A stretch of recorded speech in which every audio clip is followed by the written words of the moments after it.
Hello friends, 20 line तक हमने कर लिया है an episode to doctor Arbuthnot. अब इसको हम आगे कंटिन्यू कर रहे हैं।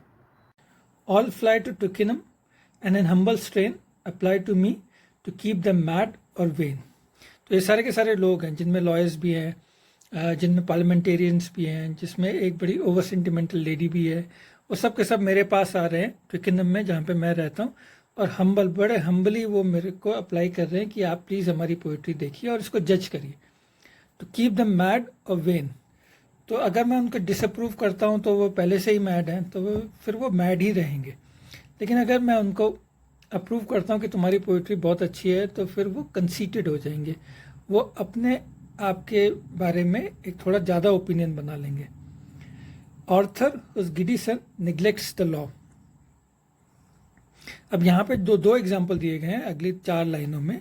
एक ऑर्थर मूर था, उसका जो बेटा था वो थोड़ा अनस्टेबल माइंड का था, और गिडीसन मतलब अनस्टेबल माइंड, और वो नेग्लेक्ट कर रहा था लॉस को। पोइट्री के भी लॉस हो सकते हैं या उस कंट्री के भी लॉस हो सकते हैं, उनको वो नेग्लेक्ट कर रहा था।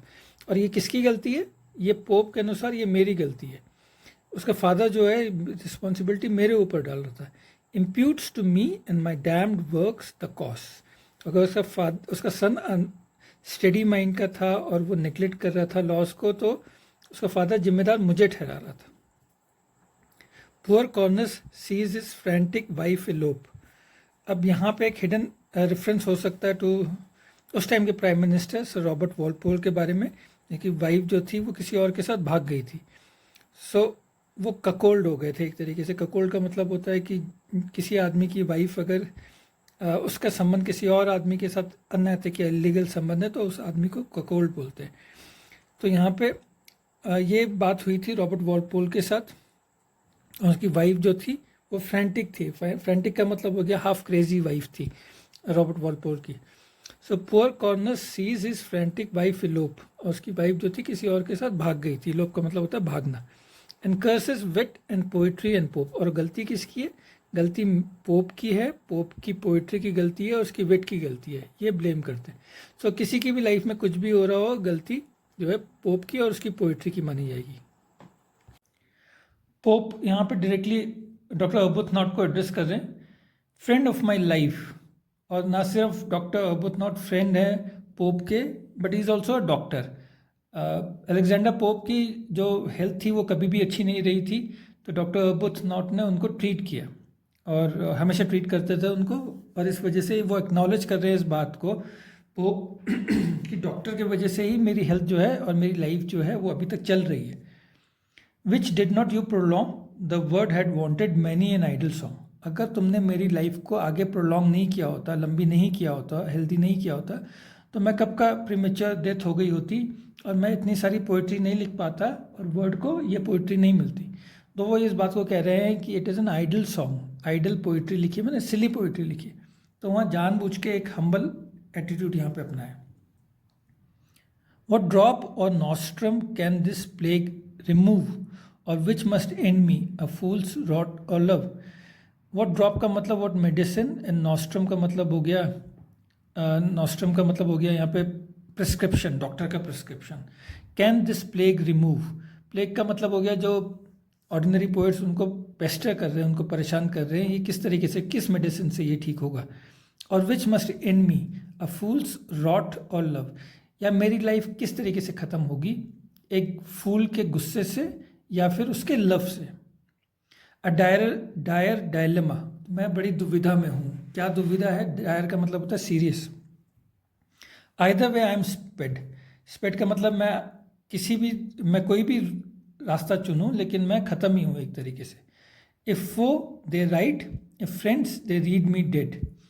तो अगर मैं उनकी पोइट्री नहीं सुनता हूँ तो वो मेरे दुश्मन बन जाते हैं, या मैं उनकी पोइट्री सुनता हूँ और उसको क्रिटिसाइज़ करता हूँ तो भी वो मेरे दुश्मन बन जाते हैं, और फिर वो मुझे लिखते हैं क्रिटिक के रूप में, मेरे को काफ़ी गलत बातें लिखते हैं। If friends they read me dead.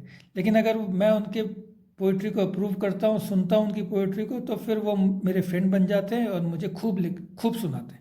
और इस वजह से भी ये बकवास और घटिया पोइट्री सुन के भी मेरी डेथ हो जाएगी।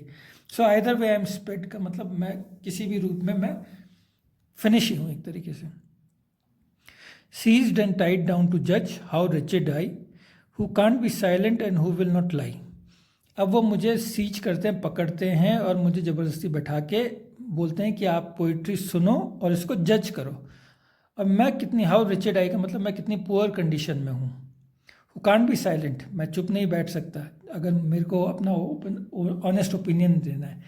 एंड हु विल नॉट लाई, और मैं चुप नहीं बैठ सकता, मैं उनकी तारीफ नहीं कर सकता, लेकिन मैं झूठ नहीं बोल सकता। To laugh were want of goodness and of grace, and to be grave exceeds all power of face. अब इतनी घटिया पोइट्री सुन के, इतनी कॉमिकल पोइट्री सुन के जो वो समझते हैं कि ये उन्होंने बहुत अच्छी लिखी है, मुझे हंसी आती है। लेकिन अगर मैं हंसूं तो वे want of goodness and of grace, तो ये पोलाइट नहीं होगा। मेरे जैसे पर्सन के लिए हंसना एक पोलाइटनेस नहीं दिखाई देगी।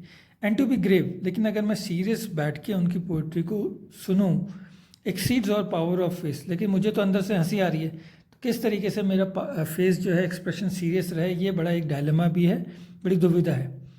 आई sit with sad civility, I read with honest anguish and an aching head. तो मैं बैठता हूँ और विद सैड सिविलिटी, सिविलिटी का मतलब मैं पूरी पोलाइटनेस के साथ बैठता हूँ, उनको ख़राब ना लगे इस तरीके से बैठता हूँ, लेकिन अंदर ही अंदर मैं सैड हूँ कि मुझे इतनी घटिया पोइट्री सुननी पड़ी। आई रीड विद ऑनेस्ट एंग्विश, और मुझे हैरानी होती है, और पेन, एंग्विश का मतलब पेन होता है, हैरानगी के साथ पेन होता है कि कोई इतनी घटिया पोइट्री कैसे लिख सकता है। एंड एन एकिंग हेड, और इसे पढ़ते पढ़ते तो मेरा सर ही दर्द हो जाता है। And drop at last but in unwilling ears this saving counsel, keep your piece 9 years। तो मैं एट लास्ट एंड फाइनली मैं क्या करता हूँ, उनको एक एडवाइस देता हूँ, ऐसी एडवाइस जो कि वो सुनना नहीं चाहते। Unwilling ears, this saving counsel, keep your piece 9 years। अब मैं उन्हें ये तो नहीं बोलता कि भैया तुम अपनी ये ख़राब है और इसको मत छापो, लेकिन मैं इनडायरेक्टली उनको हिंट देता हूँ कि 9 साल तक इसको मत छापो। तो यहाँ पे ये स्टार्टिंग की कुछ लाइंस हैं, हमने अब 20 से लेकर 40 लाइंस तक हमने कंप्लीट कर लिए। हमने ये देख लिया किस तरीके से जो ऑर्डिनरी पोइट्स हैं वो पोप को परेशान कर रहे हैं। ठीक है, उम्मीद है आपको मज़ा आ रहा होगा। नेक्स्ट उसमें हम कंटिन्यू करेंगे। Thank you.